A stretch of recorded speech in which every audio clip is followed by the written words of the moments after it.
If you want to start fishing in 2026 but don't know where to begin, you're in the right spot. On today's video, we're going to be going over exactly what you need, what you don't need to catch your first fish out of the water. So let's get started. What up guys, Snagger here. Welcome back to the channel. If you're new here, we post weekly fishing videos covering everything from fishing trips with my friends to the fish we catch along the way, tips and tricks, product reviews, and everything in between. But today we're talking about exactly what you need to get started fishing. So today I'm going to be going over the 4 key elements that I believe will help you catch your first fish out of the water. So if you're ready to make 2026 your best year of fishing yet, stay tuned because we're starting now. So starting off with key element number 1, the why. Why did you click on this video? Why did you choose to start fishing this year? The why will help you continue on through challenging moments, such as your first day of fishing, you might not catch a fish, second day, third day, but the why will help you keep coming back and overcoming those challenges and struggles to catch your first fish. For some of us, the why might be, we did it because friends and family, right? We're starting to spend quality time with them and to spend time with them out on the water. For some of us, it might be to travel, explore new areas through fishing. For some of us, it might be catching that dream PB fish. So know your why and have that be your motivation to keep going forward. And I believe that's the first element that's going to help you succeed out on the water. Let's move on to element number 2. Element number 2 is going to be what you don't need to get started. So a lot of misconceptions when it comes to fishing is it's complicated and you need to spend a lot of money and it's an expensive hobby. It doesn't have to be that way. You don't need expensive, crazy, fancy reels or rods or electronics like a trolling motor or down imaging, all that stuff. Come later on when you're willing to invest more into the hobby. But for the beginning, you don't need to go crazy. Just focus on the basics, which leads me to key element number 3. What you do need. What you do need is going to be very simple. Let's get started. So you are going to need one of these, right? A rod and a reel, line spooled, lures, for example. So let's talk about it. Starting off with the reel.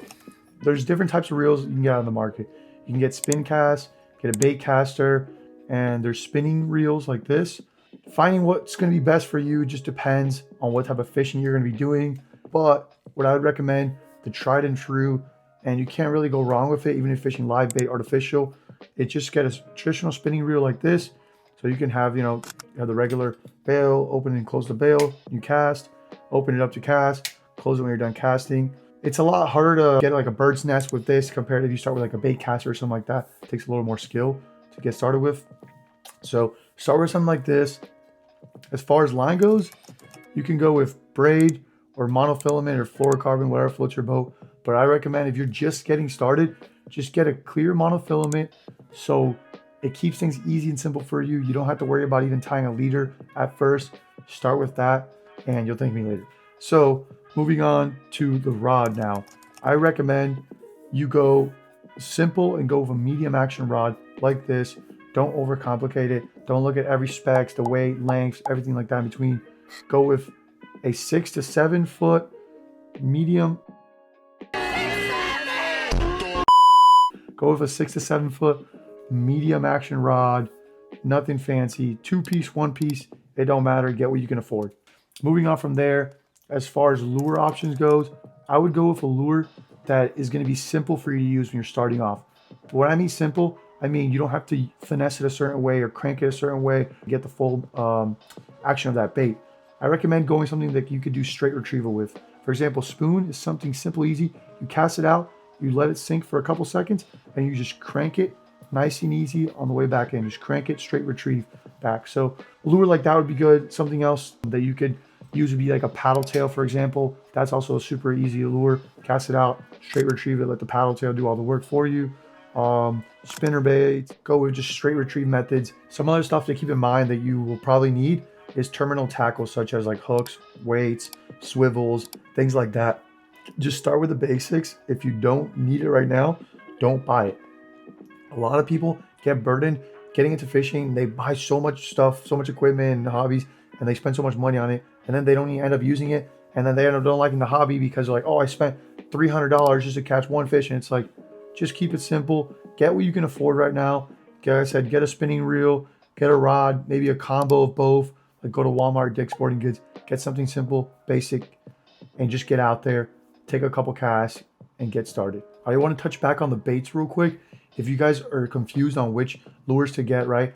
I don't know your specific circumstance. You could be freshwater, saltwater, you could be ice fishing, you could be surf fishing, you could be deep water fishing, right? There's so many types of fishing you could be doing. I don't know your exact case, but what I recommend is go with a confidence bait. And the way I would find a confidence bait is going either asking a friend that's already doing that type of fishing that you're trying to get into, or going to your bait and tackle shops, which leads me to this tip right here. Shop local, talk local. I want you guys to go to your bait and tackle shops, buy your equipment at a local shop if you can't afford it. If you really can't afford it and you only have one local shop and their prices are ridiculous, then yeah, just go, buy it online or go to Walmart. But if you can afford it, guys, go to your local shops, keep the mom and pop stores open, help those guys stay in business. And in doing that, talk to the locals. So talk to the locals, tell them it's your first time and tell them you just started fishing and that you want help. A lot of these places are willing to help you out regardless. Most of these guys who are working there, people just like me and you, right? Well, you will eventually love fishing. But for example, like me, if I worked at a bait shop and you come ask me about fishing, I'll tell you, I'm not gonna give you my honey hole, right? They're not gonna give you their exact perfect secret spots, but they'll send you down the right direction, give you down the right path, talk to you about it, answer your questions, things like that. And in talking local, you can get local advice and recommendations on what type of fishing you're doing. Like I said, I don't know on the other side of the screen what type of fishing you guys are doing. If you guys want to leave a comment down below, I will be more than happy to answer any questions down there. But if you shop local, talk local, I think that would be a huge game changer for you guys. I'll touch more on shop local and talk local a little bit later. But let's move on to key element number 4. All right, guys, key element number 4, I believe is probably by far actually one of the most important ones, because you could have the right motives, right? Buy the right gear, skip out on all the junk you don't need right now. And now comes the question, where do you go fish, right? So I talked a little bit earlier about shop local, talk local to get some advice, but that's why key element number 4 is where to go catch your first fish. So the way to find spots, I'm going to give you the tools, not the directions, right?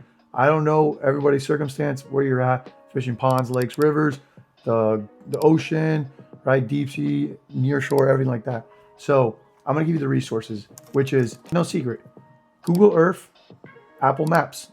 Those are the two I rely on to find all my spots. I put it on satellite mode, right? You can probably put an example here how you do that. Shift it over on the map, hit satellite, boom. Now you can see the lakes, rivers, bodies of water, everything like that. And then just find where areas you're willing to drive to, right? Maybe a 30-mile radius if you're just starting off. You don't want to commit too much. Start looking at a 30-mile radius and zoom in, zoom out. Take a look. What do you see there? And this is another resource you guys could use. Is some people use FishBrain. Personally, I advise you guys just be careful with that. I've never used it personally, and there's a lot of people out there that are pushing that product just because they're getting paid. So if you want to go down that route, maybe you get a free trial or something, go ahead. I'm not too sure about that, but I would say find your spots through using satellite tools such as Google Earth. Apple Maps is a great start, and then from there, public access, right? So you make sure that you're fishing areas that have public access, or you're allowed to be there. You have permission from the owner. You don't want to go trespassing to catch your first fish and go to jail with your first fish, right? I mean, unless you really send it that far, then maybe it's worth it for you. But yeah, I mean, go ahead and just be smart about where you're fishing at, guys. Take a look at your local laws and ordinances and see where you can and can't be fishing. Obviously, now, how do you know it's a good spot, right? You're on Google Maps, you're looking, you find a pond and you're like, oh, this might be good. Or I found a river. Oh, I don't know if this is good. How do we tell? So the 3 things we're looking for in any spot we go to is the bait, the structure, and the current. Those are the 3 things in that order. So obviously you're not gonna be able to see the bait from the resources, right? Like a satellite map. You're not gonna be able to really tell there's bait there or anything like that. It'd be kind of cool if you just zoom in though and you just saw like a pot of bait boiling. But that's not the case most likely. So let's skip over bait. We'll come back to that one. Let's talk about structure and current. Structure can be identified on satellites. If you zoom in, you see color changes, you see fallen trees, debris, things like that, that can help you find the structure. If you're fishing saltwater and you're fishing near coast, you could see drop-offs a lot of times on the satellites based off the color changes, things like that, etc. Inlets, you can kind of see there's rocks or anything like that in the structure. Then moving on to current, a great way to tell current, when I was fly fishing a lot, the way I would find areas as well is like you could see the white water, all right, or the ripples. So that's a good way you could find currents on a satellite, right? You zoom in, you start seeing that white water, you know there's fast moving water there. And that's a great spot too to fish. Oxygenated water. The fish will likely go to areas that have a higher oxygen in the water to survive, to eat, to live, right? Fish need current to digest a lot of their food. So finding spots that have current, you can use like satellite to find that. Then the last step would be the bait. So this is the part where it's gonna take a little bit more effort on your part. So maybe even talking to a friend, what type of bait's in this area, driving to an area and just taking a look, you know, driving past, you see bait fish, or you see in schools, go in the mornings, go in the evenings, times like that where there's a higher fishing activity to see if there's any bait and what bait are in the area. Because that bait is gonna relate to later on, like what type of lures you're using and things like that, right? You don't wanna use for example, a size spoon like this, right? When it's probably like a 3-inch, 2-inch spoon, when the fish you're targeting after, maybe you're eating like 1-inch shiners, you know, small little bait fish. So keep that in mind when you guys are looking at where to go fish and what you're throwing. But for bait, you just want to make sure there's bait in that area, right? Like the first thing is just make sure there's actually going to be right good structure, good current. And if there's good structure and good current, there's a high chance there's going to be bait in that area. So find the structure, find the current on the maps, like I just told you guys, different ways you could do it, and then drive there, right? See if you see any bait in that area, which like I said, if you have structure and good current, there's a good chance to have bait, and then see what bait's in there and try to match the hatch, match the bait that's in that area. One thing to also keep in mind, guys, is if you're not really sure where to go or like it's your first time ever fishing, a great opportunity and a great choice for a lot of beginners is to go to stocked ponds or lakes, rivers. For saltwater guys, I don't really think you're going to have much places that are going to be stocked for saltwater fish. You're probably just going to have to just go out and, you know, figure it out your first time. But if you're like freshwater fishing, there's a lot of places you can look up online. It's public knowledge. Look up areas that get stocked frequently, rivers, lakes, like I mentioned, especially if you're fly fishing or anything like that. Which, disclaimer, I didn't go over fly fishing in this video because if you're trying to catch your first fish, I'm assuming you're not going straight into fly fishing. If you guys want a video about how to get into fly fishing or the basics of that, I can do a whole separate video on that. Just let me know down below if you guys want that. Alrighty guys, one last thing I want to touch on again is the shop local, talk local. So I want to give you guys a personal example of me. So recently I did a trip and drove 8 hours away to fish a new area we've never been to before. And quite frankly, it was kind of overwhelming going somewhere, doing a different type of fishing we've never done before for a new species we've never targeted. And so what we did was at first we kind of had like a backup plan, some things we wanted to try. But before we did that, we actually went into a bait and tackle shop there nearby and talked to some of the locals. And he actually recommended we go to a completely different area that was like 40 minutes away from where we originally thought we were going to fish. So at that point, we had faith that he was going to lead us down the right path. So he actually recommended certain lures for us to use as well and certain bait. And so we listened to him. We got the stuff he told us to get. We headed out to the spot he told us to. And yeah, I mean, like I said, going to a new environment we had no idea about, we were able to hook up and I was able to catch my first brown trout there. So you guys saw him in the last video if you guys watched the brown trout fishing video. So yeah, that was a really cool experience and good moment, and was a really helpful person there at the local bait and tackle shop. And that's why, guys, I highly emphasize shop local, talk local. Have plenty of countless experiences where I've gone into bait shops and thought I was going to throw a certain type of lure that day, and the locals are telling me, hey, that's not what's biting right now, use this, right? And I recommend something else. Just remember this, enjoy the process, guys. It's not always about that fish, right? I know y'all want to catch, and I want to help you guys catch that first fish of the year, but it's about the process, about enjoying fishing. It's not called catching, it's called fishing, right? That's an old saying, but just remember that. Enjoy the time you're out there, enjoy the time with your friends, enjoy the time watching YouTube videos, learning how to tie new knots, getting new rod and reels, losing a fish, right? You might lose your first fish ever, but enjoy that entire process because that's going to make you a better fisherman, and it's going to make this whole thing more enjoyable. So that being said, guys, just remember, fishing doesn't have to be complicated. It can be simple. You don't need expensive gear. You don't need a bunch of crazy fancy stuff. Just get the basics, find the right spots, use the right resources, right methods, guys. Get out there, ask people for help. There's nothing wrong with that, right? Ask people for help. Get out on the water and go get a cast, right? You're not going to catch a fish sitting on the couch. So get out there, go get your line wet, and go have a good time, guys. If you guys did like this video, go ahead and leave a comment down below. If you guys really like the video and want to see more videos from me, go ahead and subscribe. We got more videos coming along. And yeah, tell me what you guys want to see. And if you guys have any questions, like I mentioned earlier, drop them down below. I'm going to be responding to every single comment on this video. So thank you guys again.